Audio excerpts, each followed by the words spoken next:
तो कैसे हो सब लोग। We Akhani brothers are back with another video.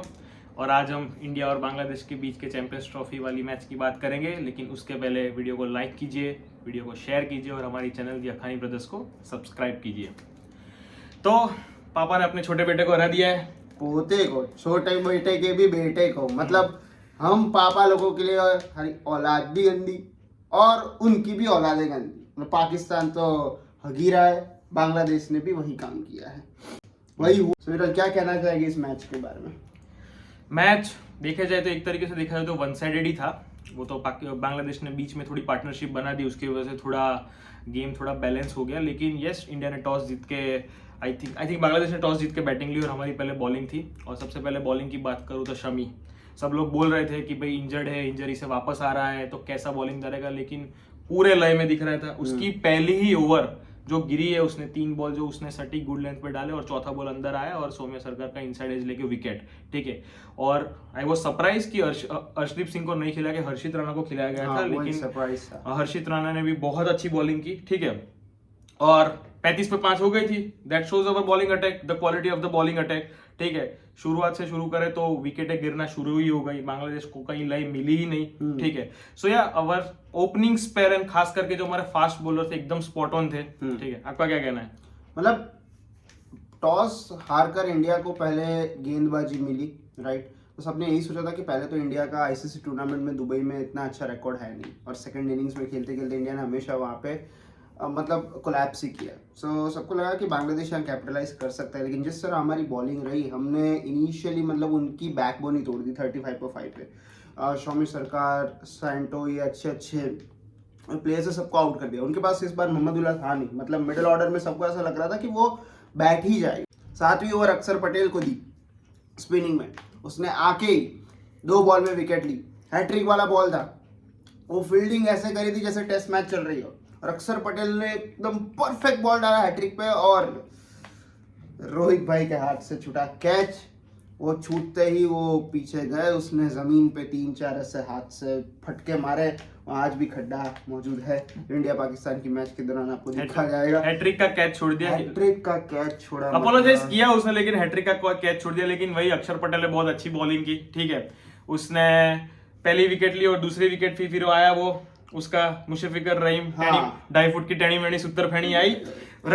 रहीम की मैं एक बात बताता हूं, आपने उसकी प्रेस कॉन्फ्रेंस सुनी थी? रहीम ने प्रेस कॉन्फ्रेंस में बोला था चैंपियंस ट्रॉफी के पहले कि भाई क्या लगता है बांग्लादेश कैसा करेगा, कैसा रहेगा आपका सफर। ठीक है, तो नानी बात तो करवानी ही नहीं, बड़ी बड़ी बात कर रहा था कि हम फाइनल में पहुंचेंगे और इंडिया को भी फाइनल में लेके गया कि हमारे साथ इंडिया भी फाइनल में आएगा और फिर हम इंडिया को फाइनल में हराएंगे। ये उसके सफर की वो बात कर रहा था। मैं उसको बोलूंगा भाई तू पहले स्ट्राइक से नॉन स्ट्राइक तक की सफर कर। बहुत सी बात है। तू भाई तेरे बैट से जो बॉल का सफर हो रहा है ना, उसको थोड़ा ऐसा कर और स्ट्राइक से नॉन स्ट्राइक तक की सफर कर। तो फिर वहां जैसे कि रोहित शर्मा से वो कैच छूट गया। ठीक है, उसके बाद ठीक है देखा जाए तो अगर सूर्य नट पे थोड़ी बात करें तो फील्डिंग में थोड़ा आगे पीछे हुआ, वरना वो जो 100-150 रन की जो पार्टनरशिप हो गई बीच में वो नहीं होती, गेम इतना डीप तक जाता ही नहीं। ठीक है, रोहित शर्मा का कैच छूटने के बाद हार्दिक पांड्या से भी कैच छूटा, केएल राहुल ने भी स्टंपिंग मिस किया। ठीक है, और उसके बाद बीच में उन लोगों ने और प्लेयर को ये करना चाहिए, कैपिटलाइज करना चाहिए। हृदय और जाकर अली, हृदय ने सेंचुरी बनाई। आईसीसी हारना वारना जो भी है, लेकिन आईसीसी इवेंट में उसमें भी इंडिया के सामने सेंचुरी बनाना उसका एक अलग ही इंपॉर्टेंस है, उसको पर्सनली बहुत अच्छा फील हुआ होगा। ठीक है, तो मिडिल ऑर्डर में और खास करके ओपनिंग बैट्समैन वो जो तंजीद हसन था, ठीक है, उसका भी इंटेंट सही था। पहले 2-3 विकेट जब गिर रहे थे ना, लेकिन वो स्टेप डाउन नहीं कर रहा था, उसने शमी के सामने अटैक वो लेके गया। ठीक है, यही बाबर आजम को खेलने की जरूरत थी न्यूजीलैंड के सामने। ठुचुक वो एक मीम आया ना, एक वो जैसे पहली मैच हुई उसके बाद एक हर पाकिस्तान की मैच के बाद उनके एक्सपेक्टेड से एक मीम हमें सालाना मिलता है। तो एक चच्चा आए कराची स्टेडियम के बाहर, हम चिल्ला रहे बाबर बाबर बाबर ठटक, बाबर बाबर बाबर ठटक, हमारा गला वही बैठ गया और बाबर भी बैठ गया। मतलब यही हुआ। 10 ओवर में 20 रन थे, वो भूल गया भाई तेरे को 320 चेज करना है, 120 चेज नहीं करना है। वही बात है, क्योंकि अब बांग्लादेश, अब if I talk about Bangladesh, मतलब उन्होंने कैपिटलाइज किया, उन्होंने एक मतलब एक रिस्पेक्टेड टोटल तक वो ले गए 228। और अगर दुबई की पिचेस की बात करें तो मतलब वो उसमें 20-30 रन अगर वो लोग और जोड़ सकते थे तो इंडिया के लिए वो टफ हो जाता, क्योंकि दुबई में हाईएस्ट अब तक सिर्फ 262 ही चीज हुआ है।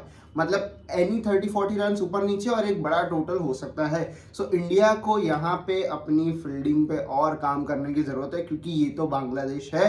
अगर ऐसे चांसेस वो नॉकआउट स्टेजेस में या न्यूजीलैंड के सामने अगर ग्रुप स्टेजेस वाले मैच में वो मिस करते हैं, सो एक बड़ा झटका लग सकता है और फिर उससे कॉन्फिडेंस लेवल डाउन होगा, क्योंकि चैंपियंस ट्रॉफी है, यहाँ पे 3 ही ग्रुप स्टेज मैचेस है और एक भी गलती पूरा टूर्नामेंट आपका इधर का उधर कर सकती है, बिकॉज इसमें गलती की गुंजाइश है नहीं। सो इंडिया को वहाँ काम करने की बहुत जरूरत है। And Shami being Shami, bowler of the ICC, जो कि मैं हमेशा कहता हूँ, 5 विकेट लिए उसने। Good comeback. शामी का तुम ओडीआई डेब्यू देखो ना, सिर्फ मैं ओडीआई डेब्यू की बात करूँ धोनी के टाइम से, उसकी एक हैबिट है, मतलब उस टाइम पे तो जमाना था तब 10 ओवर में 70-80 रन भी लग जाते, लेकिन वो हमेशा उसकी विकेट कॉलम कभी जीरो होती ही नहीं है। बिल्कुल बिल्कुल 2 3 4 5 ऐसी विकेट है उसकी होती है, उसकी एवरेज जाके देखना, स्ट्राइक रेट जाके देखना, ठीक है। तो Shami being Shami back in the form, Arshdeep Singh हमारे पास पीछे पड़ा हुआ है, तो बॉलिंग लाइनअप थोड़ा सॉर्टेड लगा, ठीक है। तो अभी हम आ जाते हैं इंडिया की बैटिंग पे। जब रोहित शर्मा और शुभमन गिल दोनों ने ओपन किया और दोनों का इंटेंट पहले ही बॉल से एकदम क्लियर था, स्पेशली रोहित शर्मा का, कि भाई पावर प्ले है, बॉल गमे जिस डायरेक्शन में आए, राइट, मुझे जाके अटैक करना है। उसको 1-2 बॉल लगे, उबारा के मारने गया, मिस हुआ, लेकिन उसके बाद उसने जो 40 बनाया, मतलब ऑलमोस्ट उसने बाकी के बल्लेबाजों के लिए फिर वो प्रेशर हटा दिया। उसने आकर ऑलमोस्ट बांग्लादेश की इनिशियल बॉलिंग की लेंथ को इधर उधर कर दी थी। उसके बाद विराट कोहली आए, विराट कोहली ने थोड़ा सेटल आउट किया, लेकिन let me talk about Shubman Gill, the guy who has scored his first century for champions trophy, and अब वो एक वाइस कैप्टन होके एक नया रोल वो प्ले कर रहा है कि इनिंग्स को एंकर करना और एंड तक जाके फिनिश करना। One of the slowest centuries that he has made, but most important, क्योंकि अब उनको पता है कि दुबई की पिच कैसा करेगी, क्या करेगी। एग्जैक्टली। और मेन तो रोहित शर्मा का पहले मुझे वो बताना है कि जिस तरीके से उसने वो अटैकिंग जो 40 रन बनाए, उसकी इंपॉर्टेंस क्या है। बांग्लादेश जब बॉलिंग करना आया होगा तब उन्होंने हर्डल्स में ऑफकोर्स डिसाइड किया होगा कि नो डाउट छोटा स्कोर है, लेकिन अगर हम पहले 1-2 विकेट गिरा देते तो हम गेम में आ सकते हैं, ऐसा सोचा होगा, एक फ्रेश कॉन्फिडेंस होगा, उसको तोड़ना बहुत जरूरी है। बिल्कुल। और रोहित शर्मा जो अटैक फ्रंट में लेके गए, उसमें भी खास करके मुस्ताफिजुर को हम देखते हैं, वो बंदा जब फ्रीज बॉलिंग करता है ना, तब भल का थोड़ा आगे पीछे होता है, क्या मारा है उसने, ऑफ में लगा के मारा है। और मैंने एक चीज ऑब्जर्व की जो कि मुझे बहुत अच्छा लगी, ये दुबई के स्टंप में कौन सा माइक लगाया पता नहीं, लेकिन वो पुराने जमाने की याद आती है, जैसे स्ट्रोक कटक कटक जो आवाज आ रहे थे वो बैट के स्ट्रोक से, ठीक है, देखने में इतना मतलब वो ना ऐसा क्या साउंड है, ऐसा बेस्ट सॉन्ग, ठीक है, for all the cricket lovers, ठीक है। तो जो फ्रंट में वो 40 रन उसने जो अटैकिंग बनाए, ठीक है, वो 70-80 जितने हैं, ठीक है, जिस तरीके से वो अटैक लेके गया, ठीक है। फिर इसके बाद आप जैसे कि आपने बोला, शुभमन गिल ने एक साइड से छोड़ संभाल के ही रखा था, उस साइड से विराट कोहली, फिर श्रेयस अय्यर और फिर अक्षर पटेल की विकेट गिर गई, उसकी वजह से गिल को वो थोड़ा स्लो खेलना पड़ा। बिल्कुल स्लोएस्ट सेंचुरी क्या, वो बहुत 100 की स्ट्राइक रेट पे भी वो सेंचुरी बना देता, पर गेम की नीड थी वो, ठीक है। एंड ये ना एक बहुत बड़े खिलाड़ी की निशानी है, बिल्कुल। हम स्लोली शुभमन गिल पे भरोसा कर सकते हैं, जैसे कि सचिन के बाद कोहली ने अपने कंधे पे सब लिया, वैसे ये जायसवाल है, बाकी भी सब है, लेकिन ऐसे 1-2 लोगों के सब अपने कंधे पे लेना पड़ेगा इंडिया का, और जो हम गिल में देख सकते हैं ऐसी इनिंग की वजह से। बिल्कुल। जहाँ पे चैंपियंस ट्रॉफी की पहली मैच होना, बांग्लादेश के सामने कोई बात नहीं, लेकिन it is a important match, game शायद फंस सकता है अगर 1-2 विकेट गिर जाती है, तो गेम को वो डीप ले जाने का वो मैच्योरिटी से वो थिंकिंग रखना is very important. So century के साथ साथ वो थॉट प्रोसेस की एंड तक रखना है और मैच फिनिश करना है। That was very very very well done by Shubman Gill and well played. बस, और उसके बाद फिर केएल राहुल आते हैं। मतलब बहुत सारे इंडियन फैंस ऐसे हैं कि केएल राहुल की जगह ऋषभ पंत को खिलाओ, वो एक्स फैक्टर है, लेकिन जब ऐसी टफ सिचुएशंस आती है जहाँ पे इनिंग्स को और एंकर करके फिनिश करना होता है, KL Rahul becomes a really good option. So KL Rahul ने वही इनिंग्स प्ले की, उसने शुभमन गिल को साथ दिया, and then KL Rahul finish it off with style with a 6। कहने में थोड़ा अजीब लगता है, लेकिन ही डिड दैट, मतलब पीछे छक्के मारे। बट केएल राहुल का ऐसा है कि वो छक्के बहुत कम मारता है, लेकिन जब मारता है तो उसके छक्के देखने में मजा आती है, मतलब एकदम टाइम। वो बंदे का ऐसा है कि भले मतलब ऐसा है कि you love that person and you hate that person as an Indian fan, but the way he hit sixes, वो देखने में बहुत मजा आता है। एक रोहित शर्मा जब छक्के मारता है देखने में मजा आता है, केएल राहुल जब छक्के मारता है देखने में मजा आता है। केएल राहुल का तो ऐसा है ना, ठीक है, कि जो यहाँ से क्रिकेट खेलते हैं ना, उन सबको पता होगा, जो डोमेस्टिक या अपनी ऑफिस की या कोई भी टीम होगा ना, वो एक ऐसा प्लेयर है ना कि ऐसा 3-4 गेम बुरा खेलता है, फिर 5वीं गेम में अपने को गेम से पहले मैसेज है नहीं, इस गेम में भी इसको हम ड्रॉप कर देंगे, लेकिन जब गेम की सुबह आते ना कि नहीं यार इतना अच्छा प्लेयर है, आज भी ले लेते हैं, आज भी शायद कर लेगा कुछ, केएल ठीक है। राहुल मतलब ऐसा हाँ, कि तो नाम लिख ही दो क्योंकि आप ऐसा। उसका क्लास जो भी टेस्ट क्रिकेट यहाँ पे फॉलो करता है, उसने इंग्लैंड, साउथ अफ्रीका, ऑस्ट्रेलिया बहुत सब जगह पे सेंचुरी बनाई हुई है, जो कि क्लास होता है तभी होता है स्ट्रोक बिल्कुल, पे, ठीक है। बिल्कुल। तो मतलब और राहुल या पंत, मैं तो बोलूँ कि एक तरीके से बोलना नहीं चाहिए, सही नहीं लग रहा है लाइक टू लाइक रिप्लेसमेंट, लेकिन है एक तरीके से, ठीक है। और केएल राहुल ने ओवरऑल विकेट कीपिंग बहुत अच्छी की, बस दो वो एक दो stump हाँ में। एक stumping which I will say कि धोनी के लेवल वाले लोग पकड़ लेंगे, थोड़ा उसके लिए डिफिकल्ट था, ज्यादा नुकसान नहीं हुआ है, टचवुड, वो अच्छी बात है। लेकिन जो उसने 2-3 कैच पकड़े, ठीक है, और उसका ना over the period of time पिछले 1 साल से अगर कोई क्रिकेट फॉलो कर रहा है, उसका ना ये रिव्यू सिस्टम में जो उसका जजमेंट है ना, वो भी बहुत स्ट्रांग है, बहुत स्ट्रांग है उसका। जो बॉलर है, जो विकेट कीपर है, और जो 38 के अंदर वाले सर्कल में प्लेयर है, उनका ही मेन होता है, लेकिन खास करके बॉलर और कीपर का। बिल्कुल। अभी बॉलर तो हर बार बोलेगा ही आउट है, हाँ ले लो रिव्यू ले लो, ठीक है, वो तो बोलेगा ही रिव्यू, तब जाके विकेट कीपर की भूमिका इसमें बहुत अहम हो जाती है, ठीक है। और वो सजेशन बहुत अच्छे से दे रोहित शर्मा को, विराट कोहली कितना भी हा हु कर रहा हो, नहीं आउट है, नहीं आउट है, नहीं रिव्यू, क्योंकि 2 ही रिव्यू आपको बचा के रखना है। Imagine if you don't have those reviews in the end crucial time, तो फिर वो पूरा गेम चेंज कर देता है। अब इंडिया ने अपनी शुरुआत बहुत अच्छी की है। इस Sunday El Clasico on steroid for cricket, mother of all games जिसको कहा जाता है, India versus Pakistan. Host country 1000 kilometre travel करके दुबई आ रही है अपना गेम खेलने। इंडिया वर्सेस पाकिस्तान, दोनों टीमों की अगर बात करें तो on the paper India looks very very strong, मतलब एकदम सॉर्टेड टीम लग रही है। इतने अच्छे अच्छे स्टार प्लेयर हैं जो प्लेइंग 11 में भी नहीं आ सकते। और अगर पाकिस्तान की बात करें, 26 साल बाद उनके सॉइल पर एक आईसीसी टूर्नामेंट आई है, और जिस तरह उन्होंने ओपनिंग मैच में खेला, मतलब ऐसा लग रहा है कि उनका पहला ही मैच आखिरी मैच हो गया चैंपियंस ट्रॉफी का। मतलब ऐसी हालत है, मतलब तो वे पहले तो उनकी बॉलिंग की बात करें तो न्यूजीलैंड ने 320 मारा, मतलब वो न्यूजीलैंड से ऑलमोस्ट 1 साल से खेल रहे हैं। उनको पता होना चाहिए उनका गेम प्लान क्या होना चाहिए, क्या नहीं है। वो 40 ओवर तक न्यूजीलैंड 200 मारता है, फिर आखिरी 10 ओवर में 100 मार देता है। मतलब ये क्या ही गेम प्लान है। If you talk about Pakistan bowling option, you have Shaheen Shah Afridi, Naseem Shah, Haris Rauf. Imagine इन प्लेयरों के सामने न्यूजीलैंड आराम से उनके ही घर में कराची में 100 रन आखिरी 10 ओवर में मार के 320। उसके बाद चलो 320 मार दिए, लेकिन फिर आप क्या एक्सपेक्ट करोगे कि होम कंडीशन है, पिच ऐसी होगी, पाकिस्तान भी आके यही करेगा? नहीं, उन्होंने फॉर्मेट ही चेंज कर दिया, टेस्ट खेलने लगे। मतलब बाबर ठुडुक 10 ओवरों में 20 रन थे। और अनफॉर्चुनेटली फखर जमान इंजर्ड हो गया, लेकिन जब 16 ओवर हुई ना, तब 60 डॉट बॉल्स थे, 96 बॉल में 60 डॉट बॉल थे, ठीक है।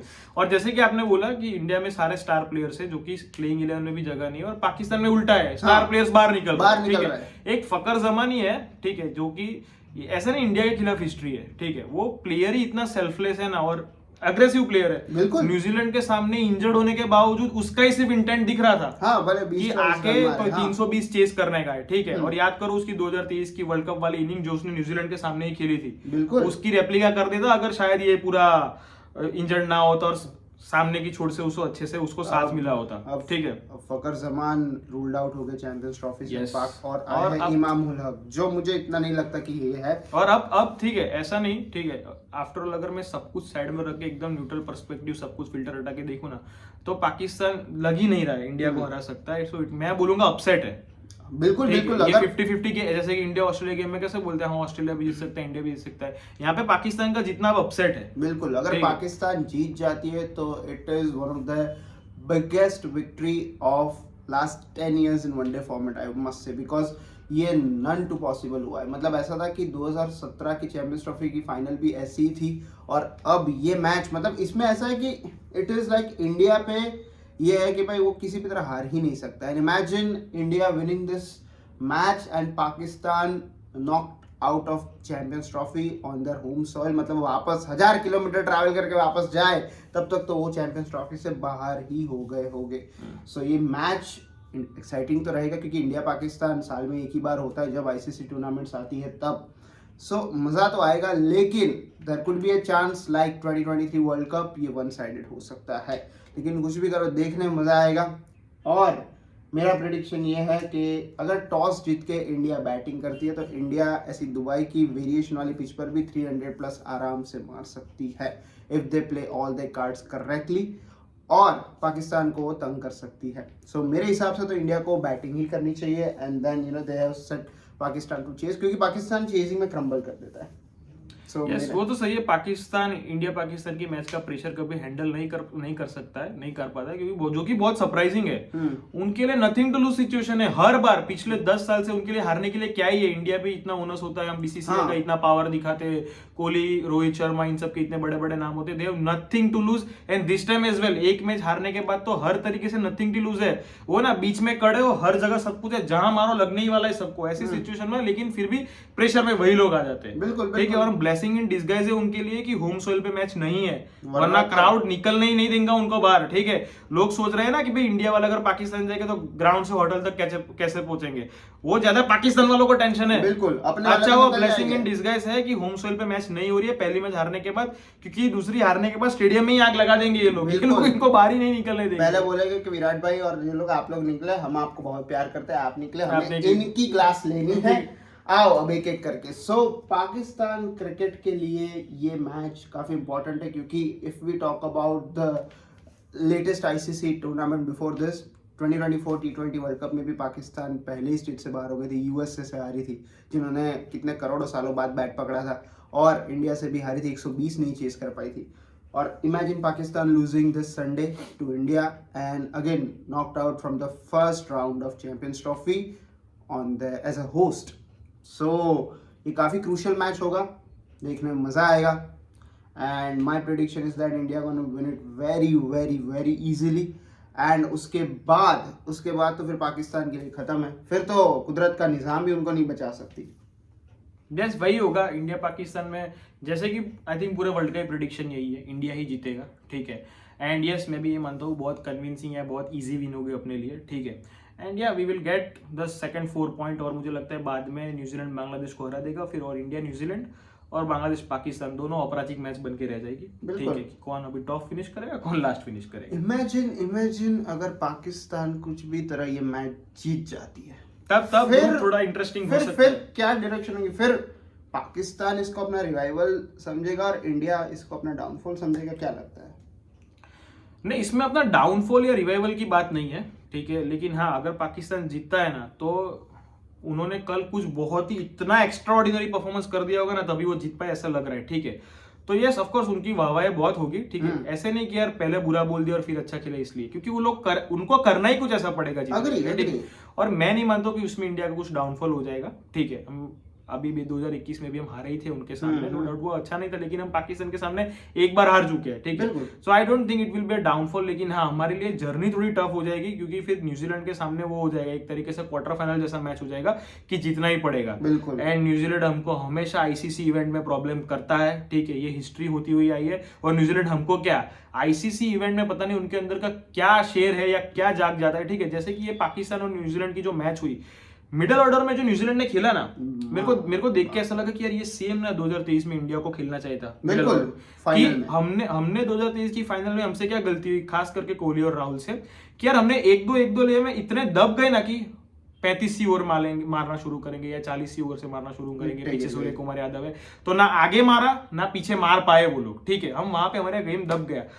उनमें वो टॉम लेथम और आई थिंक यंग, उन्होंने एक दो भी ले रहे थे और मस्त चौके निकाल रहे थे, एक दो ओवर में मस्त चौके निकाल रहे थे, और फिर एंड में फिलिप्स और लेथम ने मस्त फिनिश करके 320 का स्कोर कर दिया। ठीक है, एंड एक आइडियल ओडीआई की जो स्क्रिप्ट होती है ना, वैसे खिला है। 2 विकेट जल्दी गिर जाती है, मिडिल ओवर में तुम बैठ ना जाओ, ये संभालना पड़ता है, ताकि एक दो और चौका छक्का मारना पड़ता है, और फिर एंड में आके फिनिश करो।